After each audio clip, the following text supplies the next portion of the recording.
시편 1편.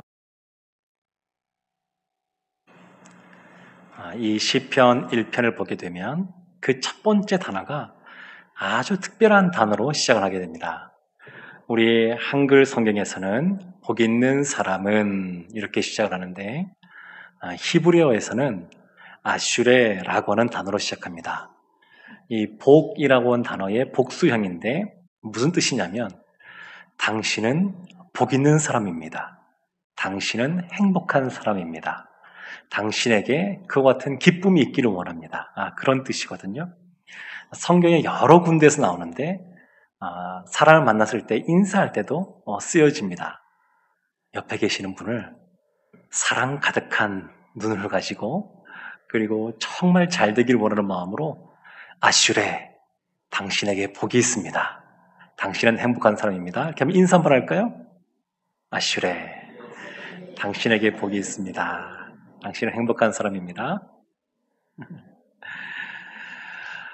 얼마 전에 한 성도님이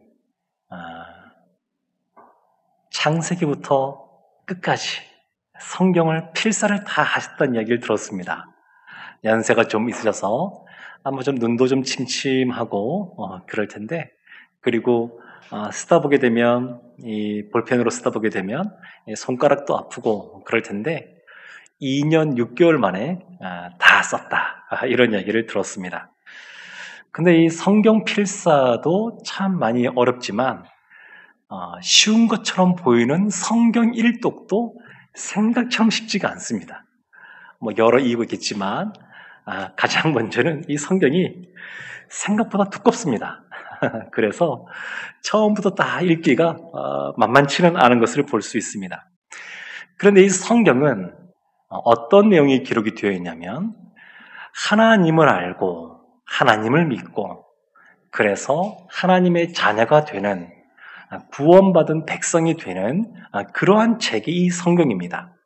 더불어서 예수님을 믿고 구원받은 신자가, 하나님의 자녀가 어떻게 이 세상을 살아가야 되는지, 신앙생활을 어떻게 해야 되는지, 삶의 기준, 삶의 지침을 내려주는 그러한 책이 이 성경입니다. 시편 1편 6절, 오늘 마지막 절에 이렇게 시인이 고백합니다. 무릇 의인들의 길은 여호와께서 인정하시나 악인들의 길은 망하리로다. 의인들의 길은 여호와께서 인정하시는데, 여기서 말하는 의인이라고 하는 것은 정말로 흠잡을 것이 없는 사람, 이런 뜻이 아니라 죄 많지만 하나님의 은혜로 말미암아 의롭다고 칭해진 죄인이란 뜻입니다. 원래 죄인입니다. 죄인. 그렇지만 하나님께서 의롭다라고 칭해 주신 의인이라고 하는 것이거든요. 로마서 10장 4절에서는 이렇게 말합니다. 시편 14편 2절과 3절에서 이렇게 말합니다. 여호와께서 하늘에서 인생을 굽어 살피사 지각이 있어 하나님을 찾는 자가 있는가 보려 하신즉 다 치우쳐 함께 더러운 자가 되고 선을 행하는 자가 없으니 하나도 없도다. 하나도 없습니다. 하나도. 선을 행할 만한 사람이 하나님이 두루 살펴보아도 누구도 없습니다. 그래서 로마서 10장 4절에 예수님께서 이렇게 행하셨습니다. 그리스도는 모든 믿는 자에게 의를 이루기 위하여 율법의 마침이 되시니라. 그래서 예수 그리스도께서 우리를 의롭게 하기 위하여, 우리를 구원하기 위하여 모든 율법을 완성하셨습니다. 하나님의 은혜로 우리가 믿음을 갖게 됩니다. 이 믿음은 들음에서 나는 것이기 때문에 하나님의 은혜로 믿음을 갖고 구원받은 백성이 될 때 그 시작이 뭐냐면 하나님의 말씀입니다. 말씀. 하나님의 말씀이 들려져야, 그래야 우리의 심령에 믿음이 생기게 되고 구원의 길을 걸어가게 됩니다. 근데 이 성경이라고 하는 것이 시간이 많다고 그래서 잘 읽혀지는 것이 아닙니다. 상황이 그냥 평안하고 뭐 특별한 일이 없다 그래서 성경을 창세기부터 쭉 읽을 수 있는 것이 아닙니다. 단순히 성경이 두꺼워서 못 읽는 것이 아니라 성경은 굉장히 영적인 것이기 때문에 그렇습니다. 믿음이 생기면 그러면 믿음이 자라나게 되는데 이것을 누가 싫어하냐면 사단이 싫어합니다. 그래서 말씀을 읽지 못하게 여러 가지로 방해를 합니다. 디모데전서 4장 13절의 말씀을 보게 되면 에베소 교회의 디모데를 향하여 사도 바울이 이렇게 말합니다. 내가 이를 때까지 읽는 것과 권하는 것과 가르치는 것에 전념하라. 읽는 것, 성경을 읽는 겁니다. 통독하는 겁니다. 권하는 것, 설교하는 겁니다. 그리고 가르치는 것, 성경 공부라고 할 수 있습니다. 사도 바울이 그 에베소 교회 가기까지 시간이 걸리니까 그 영적인 지도자인 디모데에게 그와 같이 공적으로 성경을 읽고 그리고 설교도 하고 그리고 성경 공부도 하라라고 말하는데 실제로 에베소 교회에서 이와 같은 것들 중에서 가장 하기가 어려웠던 것이 무엇이냐면 성경 읽기입니다. 왜냐하면 설교나 성경 공부는 모여야 되고 그리고 이끌어가는 지도자가 있는데 성경을 읽는다라고 하는 것은 혼자서도 읽어 나가야 됩니다. 혼자서도 그 말씀들을 읽어 나가야 되기 때문에 생각보다 쉽지가 않습니다.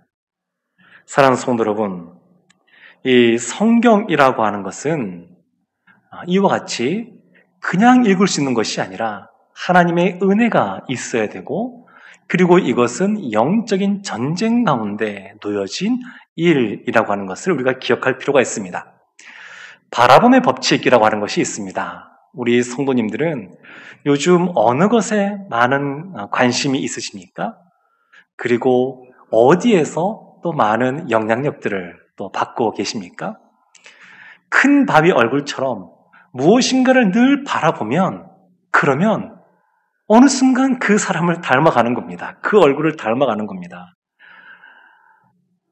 얼마 전에 그런 기사가 나와서 저도 깜짝 놀란 적이 있었는데 어디에 투자했더니 1시간 만에 100배가 뛰었다.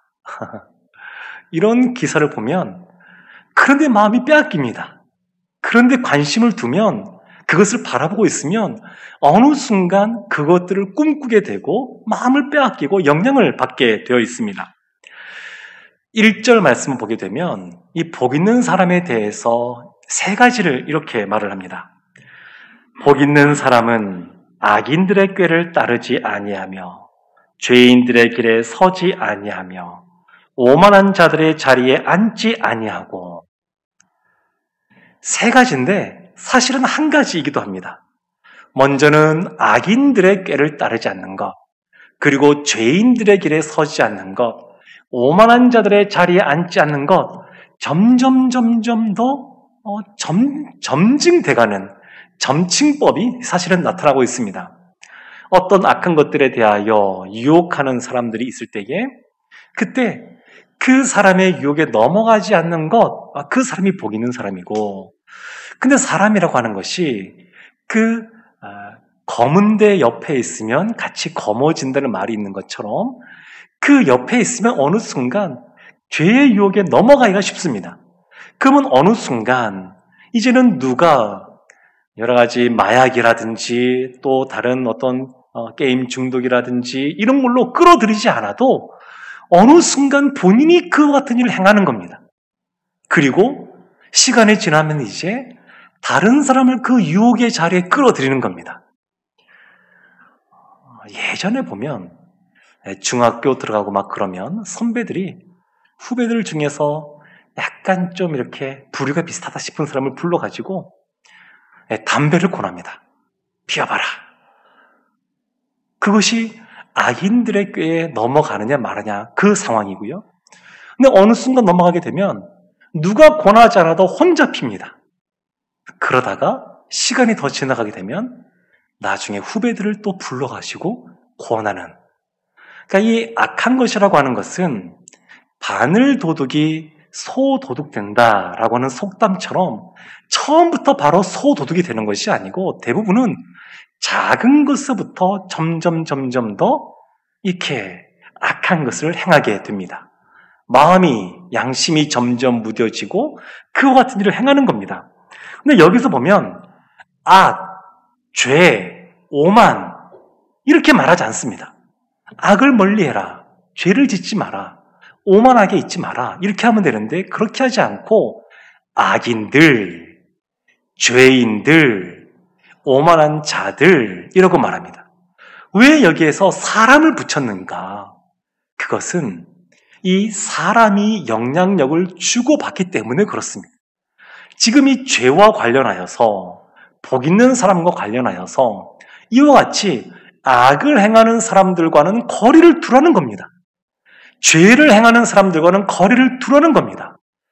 우리는 이 세상 속에서 살아가는 사람들인데 이 세상에서 살아갈 때 믿지 않는 죄인들과도 우리는 가까이 해야 됩니다. 이유는 뭐냐면 그들에게 예수 그리스도를 전해주기 위해서 그렇습니다. 그러니까 그 목적 때문에 그들을 가까이 하는 것이지 그들과 가까이 하면서 함께 거머져 가는, 동화되어져 가는 것이 우리의 목적이 아닙니다. 그러니까 우리는 분명하게 이것을 지켜야 됩니다. 악한 것에 대하여 죄의 영향력 아래서 멀어져야 됩니다. 그 사람이 복이 있는 사람입니다. 디모데후서 4장 3절과 4절에 듣는 것과 관련하여 이렇게 말합니다. 때가 이르니 사람이 바른 교훈을 받지 아니하며 귀가 가리워서 자기의 사욕을 따를 스승을 많이 두고 또 그 귀를 진리에서 돌이켜 허탄한 이야기를 따르리라. 때가 되면 보는 것뿐만 아니라 듣는 것도 중요하게 됩니다. 진리의 말씀을 듣고 싶어 하지 않습니다. 진리의 말씀을 읽고 그 말씀을 듣는 것, 이런 것들은 다 이제 영적인 그러한 전쟁 가운데, 영적인 싸움 가운데 놓여지기 때문에 사람들이 쉽게 이 말씀을 읽지를 못합니다. 안 읽는 것이 아니라 못 읽게 되는 그러한 시대가 된 겁니다. 그래서 이 성경 읽기라고 하는 것은 그냥 단순히 두꺼워서 못 읽는 것이 아니라 이것은 영적인 것과 긴밀하게 연결되어 있다고 하는 것, 우리 그것을 기억해야 됩니다. 믿음은 들음에서 나는데 이 말씀을 듣다 보면 믿음이 성장하게 됩니다. 자라게 됩니다. 그러면 하나님께서 원하시는 그리스도의 강한 군사로서 영향력을 미치는 사람이 됩니다. 이것을 사단이 싫어합니다. 복 있는 사람이 멀리 해야 될 것이 있는가 하면 또 가까이 해야 될 것이 있습니다. 그것이 2절 말씀인데 오직 여호와의 율법을 즐거워하여 그의 율법을 주야로 묵상하는도다. 여호와의 율법을 즐거워하는 겁니다. 이것을 그 히브리어 원어로 직역한다 그러면 이렇게 할 수 있습니다. 나의 기쁨이 여호와의 율법에 있도다. 나의 기쁨이 여호와의 율법에 있도다. 그러니까 하나님의 말씀은 우리에게 기쁨이 되는 겁니다. 사람은 이성, 이 생각이 있고 그리고 이 감정이 있게 되는데 이 두 가지는 다 하나님 주신 선물입니다. 그런데 우리가 복 있는 사람으로 살기 위해서 가져야 될 바른 그러한 감정의 그 상태는 어떤 거냐면 율법을 생각할 때마다 기뻐하는 겁니다. 기뻐하는 겁니다. 요즘 세상은 얼마나 사람들을 유혹하는지 모릅니다. 여러 가지 쾌락으로 끌어들이는지 모릅니다. 말초 신경을 자극하는 것들이 그냥 널려 있습니다. 그런데 이런 것들보다 여기에서 벗어나기 위해서는, 이놈으로부터 보호받기 위해서는 우리에게 절대적으로 필요한 것이 있는데 그것이 뭐냐면 말씀을 기뻐하는 겁니다. 말씀을 즐거워하는 겁니다. 말씀을 즐거워해야 그 모든 그런 유혹으로부터 벗어나고 보호받고 그렇게 지낼 수가 있습니다. 더불어서 이 생각도 중요합니다. 그래서 율법을 주야로 묵상하는도다. 그래서 이 감정이라는 것과 이 생각이라고 하는 것, 이것이 잘 이렇게 조화를 이루는 사람이 하나님 앞에 복 있는 사람입니다. 나무를 보게 되면 아주 큰 거목이 있습니다.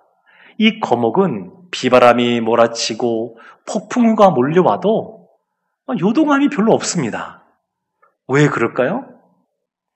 가지가 높고 줄기가 높고 가지가 많이 뻗어서 그런 것이 아니라 땅 속에 깊이 뿌리가 박혀 있어 그렇습니다.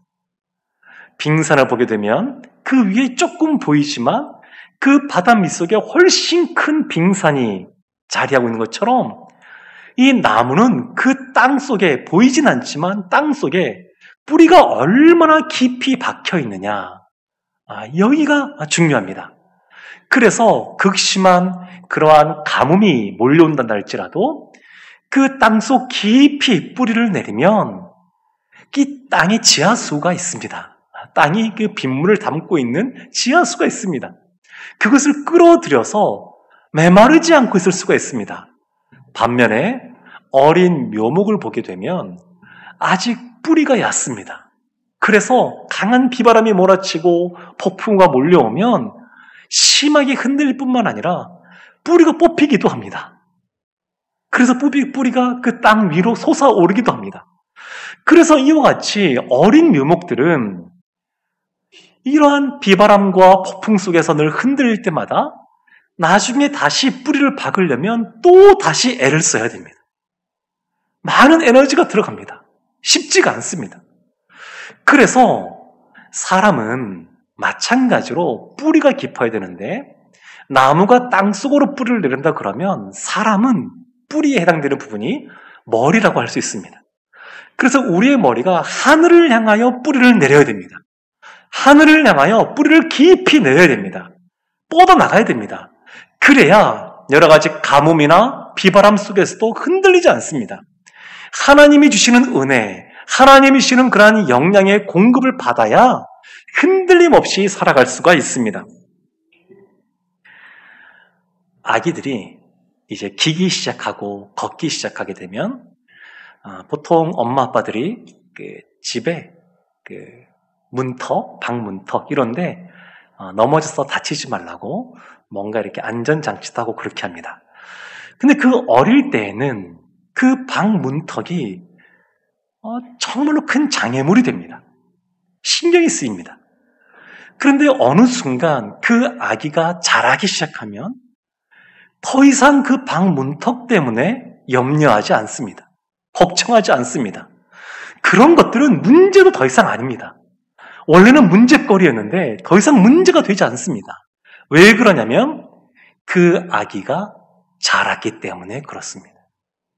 묘목일 때는 웬만한 비바람이 몰아쳐도 두려움에 떨리는 그러한 어려움이 처하지만 나무가 뿌리를 깊이 내고 그리고 거목으로 성장하면 웬만한 문제는 더 이상 문제거리가 되지 않습니다. 우리들 가운데 문제는 늘 파도가 육지로 밀려오듯이 끊임없이 밀려옵니다. 멈추지 않습니다. 늘 얼음이 있습니다. 그러나 이와 같이 장성하게 되면 더 이상 문제가 되지 않습니다. 사랑하는 성도 여러분, 그래서 이와 같이 뿌리를 깊이 내리고 성장하기 위해서 필요한 것이 뭐냐면 율법을 주야로 묵상하는 겁니다. 그래서 말씀이 중요합니다. 묵상이라고 하는 단어는 우리가 평상시 요즘 많이 쓰고 있는 큐티를 말하는 것이 아닙니다. 여기에서의 묵상은 큐티가 아니라 말씀을 중얼중얼 읽다라는 겁니다.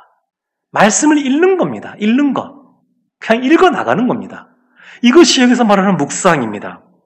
우리가 성경을 일독한다라고 할 때 어려운 것은 뭐냐면 어느 순간 성경 보다 보니까 이해가 잘 안 되는 부분이 남아서 어떻게 해석하네 이해를 해야 되겠다, 해석을 좀 해야 되겠다 생각하다 보게 되면 어느 순간 걸려버립니다.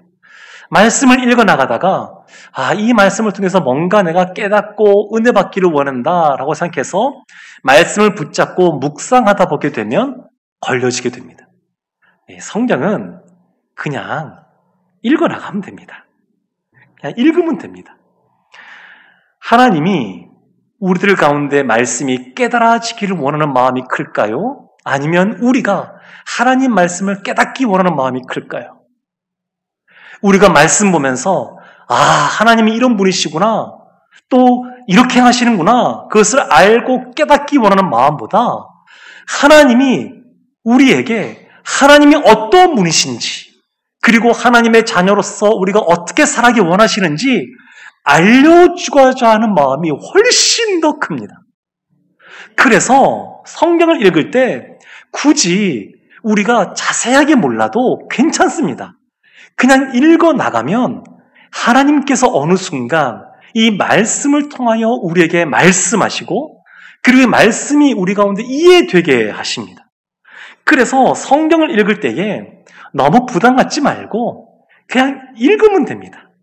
중얼중얼 거리듯이, 쥐야로 중얼중얼 거리며 있는 것처럼 그냥 펼쳐서 하나님 깨닫게 해주시옵소서 라고 기도하고 읽어 나가면 어느 순간 읽다 보면 하나님께서 우리 가운데 감동으로, 그리고 지식의 깨달음으로 함께 해주십니다.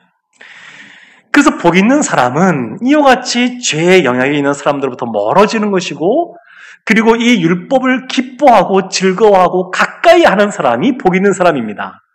이런 복 있는 사람에게는 흘러넘치는 것이 있습니다. 말씀이 가득 차게 되면 그때부터 흘러넘치게 되는데, 무엇이 흘러넘치냐면 3절 말씀에 이렇게 나옵니다. 그는 시냇가에 심은 나무가 철을 따라 열매를 맺으며 그 잎사귀가 마르지 아니함 같으니 그가 하는 모든 일이 다 형통하리로다. 시냇가라고 나옵니다. 시냇가. 근데 이 단어가 참 은혜가 되는 단어입니다. 왜냐하면 이 시냇가는 요단강처럼 늘 흐르는 그러한 강물을 의미하는 것이 아닙니다. 이스라엘 땅, 팔레스타인 지역에서는 우기와 건기가 있는데, 건기 때는 늘 그냥 마른 바닥에다가, 그런데 우기 때 되면 이 물이 흘러가는 와디라고 하는 그런 지형들이 있습니다. 그런데 이런 와디 옆에 있는 나무들은 뿌리가 깊이 내리지 못하고 나무가 튼튼하게 성장하지 못합니다. 자라지 못합니다. 그러니까 열매도 제대로 맺기가 어렵습니다. 그런데 여기서 말하는 시냇가라고 하는 것은 인공적으로 만든 겁니다. 관계수로 같은 겁니다. 인공적으로 만든 겁니다. 논 보면 그 옆에, 논두렁 옆에 그러한 그 수로들을 만들어 놓았듯이 펑펑펑펑 땅에서 솟아오르는 샘물로부터 시작하여서 물기를 쭉 낸 겁니다. 그것이 시냇가입니다. 심은 나무라고 하는 것도 옮겨 심겨진 나무입니다. 옮겨진 나무. 그냥 처음부터 그 땅에서 씨를 뿌리고 난 나무가 아니라 옮겨진 겁니다. 그래서 시냇가에 심은 나무라고 하는 것은 땀과 수고가 들어간, 누군가의 희생이 들어간 그러한 단어입니다. 근데 복 있는 사람이 그와 같은 사람이라는 겁니다. 본인이 하지 않았는데 하나님께서 우리를 그 시냇가 늪에 심어주신 겁니다. 그래서 마태복음 15장 13절에 예수님께서 이렇게 말씀하십니다. 예수께서 대답하여 이르시되 심은 것마다 내 하늘 아버지께서 심으시지 않은 것은 뽑힐 것이니, 시냇가 옆에 심은 나무, 그 옮겨 심어진 나무는 하나님이 심으신다는 겁니다. 하나님께서 인정하시는 의인의 길을 살아가는 복 있는 사람들은 사실은 그 뒤에 하나님께서 죄로부터 멀어질 수 있도록, 이 말씀을 가까이 할 수 있도록 하나님께서 도와주시고 은혜를 베풀어 주시고, 그리고 시냇가 그 옆에 나무가 되도록 심어주신 겁니다. 그래서 그 같은 시냇가에 심은 나무에게는 철을 따라 열매를 맺는 모습이 나타납니다. 철을 따라라고 하는 것은 시간이 필요하다라는 것을 의미하기도 한데, 열매를 맺기 위해서는 인내하는 시간이 필요합니다. 또한 철을 따라라고 하는 말은 한 번만 열매를 맺고 마는 것이 아니라 지속적으로 반복해서 해마다 철을 따라 열매를 맺는다라고 하는 것입니다. 그래서 시냇가 옆에 심겨져 있는 이 나무는 열매를 맺을 때 그냥 볼품없게 맺는 것이 아니라 아주 풍성하게 누가 보더라도 많은 사람들이 먹고 마실 수 있는 그런 나무를 맺게 된다는 겁니다. 하나님의 자녀들은 크게 두 가지로 구분해 볼 수 있습니다. 하나는 이 시냇가에 심은 나무같이 철을 따라 풍성한 부요한 열매를 맺는 그러한 사람이 있는가 하면 어떤 사람은 그러지 못하고 그 맺혀져 있는 열매를 그냥 따먹기만 하는 사람도 있습니다. 그런데 이와 같이 풍성한 열매를 맺는 것, 이와 같은 사람들이 복 있는 사람이다 이렇게 말을 합니다. 또 보게 되면 형통하리로다 이렇게 말을 합니다. 그 하는 모든 일이 형통하다고, 성경에서 형통하다라고 하는 것은 어떤 근심, 걱정, 염려, 어떤 고통 이런 것이 없다라고 하는 것이 아닙니다. 그러한 어려움들이 있지만 끊임없이 파도가 몰려오지만 그러나 말씀을 갖고 그 문제와 난관을 뚫고 나아간다는 뜻입니다. 그것이 형통입니다. 요셉을 보게 되면 성경은 분명하게 형통한 사람이라고 말합니다. 근데 그 형통한 사람이라고 하는 그 요셉의 삶을 보게 되면 어린 시절에 어머니를 일찍 잃게 되었습니다. 그리고 그 어린 시절에 형들에게 팔려서 종으로 살게 됩니다. 종사를 하게 됩니다. 그리고 그와 같이 종사를 하다가 또 모함을 받아서 감옥에 갇히게 됩니다. 이와 같이 요셉은 여러 가지 고통 속의 삶을 살았습니다. 그렇지만 성경은 분명하게 형통하다 그렇게 말하고 있습니다. 다이아몬드를 보게 되면 그 원석은 그냥 탄소 덩어리에 불과합니다. 그런데 그 다이아몬드 원석을 잘 이렇게 커팅을 하면, 가공을 하면 그러면 아주 아름답게 빛나는 보석이 됩니다. 그런데 이 커팅한다고 하는 것은 어떤 의미에서는 상처를 내는 겁니다. 고통을 주는 겁니다. 근데 이와 같이 상처를 내고 고통이 주어지지만, 삶의 고난이 주어지지만 그 시간을 통과하고 나면 원석보다 훨씬 더 가치 있는 그런 보석이 되는 겁니다. 그래서 이와 같은 시간들은, 고난의 시간들은 그냥 고통스럽게 하기 위한 그런 시간이 아니라 새롭게 탄생되어서 새로운 삶을 살아가게끔 하는 그러한 시간들인 것을 볼 수 있습니다. 하나님의 사람들에게 어려운 것이 없는 것이 아닙니다.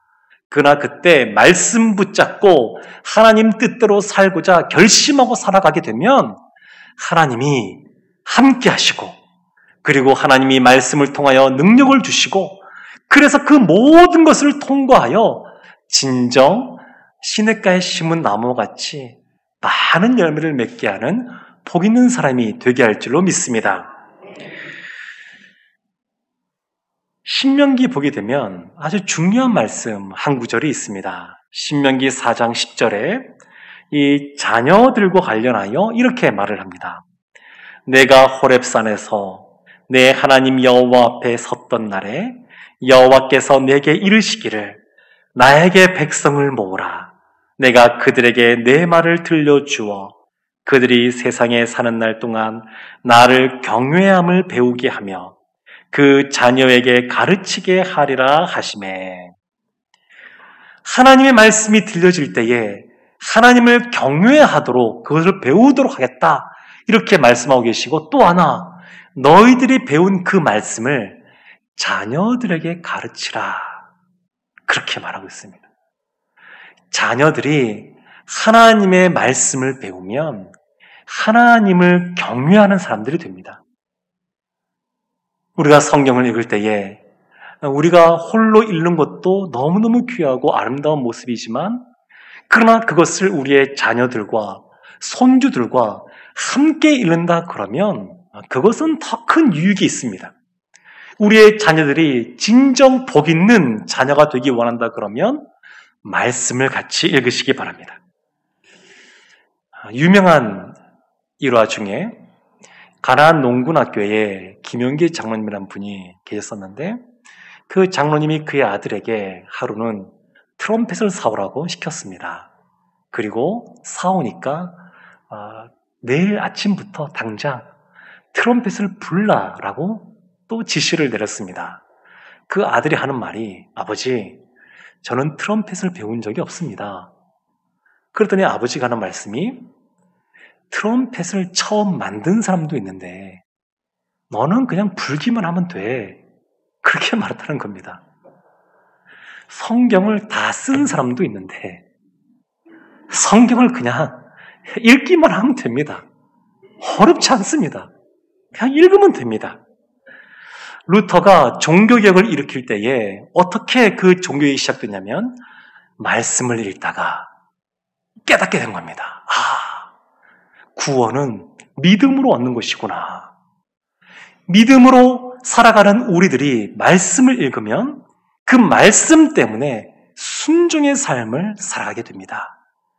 말씀이 우리 가운데 채워지면 하늘을 향하여 우리가 영적인 신앙의 뿌리를 깊이 내리는 것이고 이 신앙의 뿌리가 깊으면 깊을수록 어떠한 상황 속에서도 요동하지 않고 늘 하나님 안에서 푸른 잎사귀를 내고 철을 따라 열매 맺는 진정 복 있는 사람들이 됩니다. 이와 같은 은혜가 우리들에게 흘러넘치기를 주님의 이름으로 축원합니다. 아멘. 기도하겠습니다. 하나님, 말씀을 사모하고 말씀을 읽는 하나님이 인정하시는 의인, 복 있는 사람 되게 하여 주시옵소서. 예수님의 이름으로 기도합니다. 아멘.